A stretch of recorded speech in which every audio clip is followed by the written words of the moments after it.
Did you know this UFC fighter once protected the former president of France? We're talking about Benoit God of War Saint Denis. You might know him as a relentless UFC lightweight contender, but he's far more than that. He not only fights in the Octagon, but is a former French Special Forces operative fighting the bad guys. A literal, real-life version of Rambo, the Hollywood blockbuster. A warrior and a killer in the literal sense. God of War is in the select club of finishing every opponent whenever he gets his hand raised in the cage. A finishing machine in the Octagon, Benoit is one of the best France has to offer in the world of MMA. But the majority of MMA fans don't know much about his background, so sit back as we're about to take you on a ride from Nîmes, France, all the way to the Octagon and tell you about Mr Saint Denis.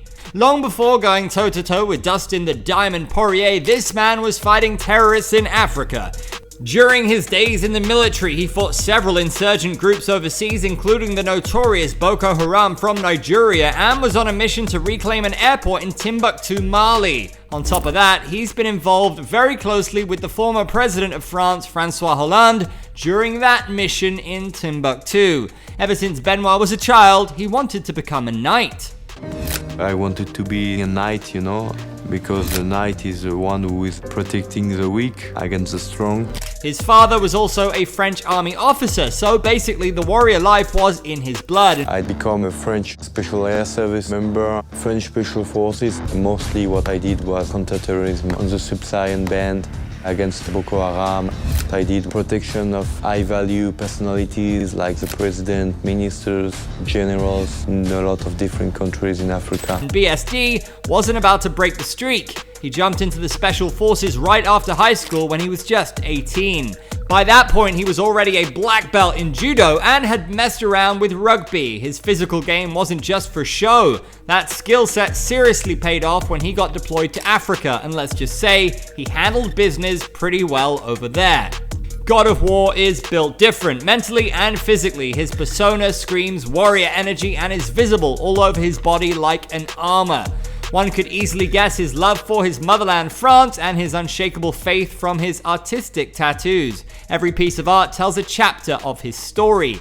Benoit has a tattoo of the Templar cross on his chest, which is surrounded by the inscription Signum Militi Templi in Latin. Translation, the seal of the soldiers of the temple. Basically the medieval knights. They were seen as the protectors of Christian pilgrims way back when Jerusalem was under Islamic rule. This represents his role in protecting high-ranking officials in the army. He's been on several high-profile missions with the Special Forces, as we discussed previously. A devout Christian, BSD combined his love for tattoos with his faith in a beautiful back tattoo, all done in black. This tattoo is of the French national heroine Joan of Arc, who rallied her countrymen against an invasion from the English during the 100 Years' War. This tattoo perfectly combines his faith and patriotism.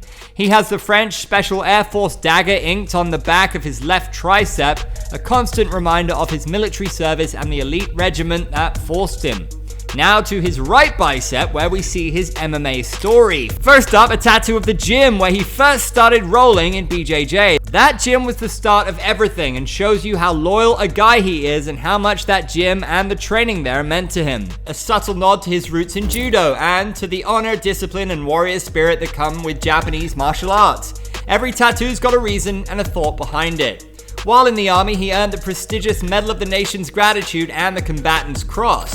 Also, I did a lot of sensitive site exploitation, which is having a fast collect of the information you have on the ground to try to directly use it to have another action in the night. Even while in the army, Saint Denis tried his hand at kickboxing in the year 2018 before coming over full-time to MMA training.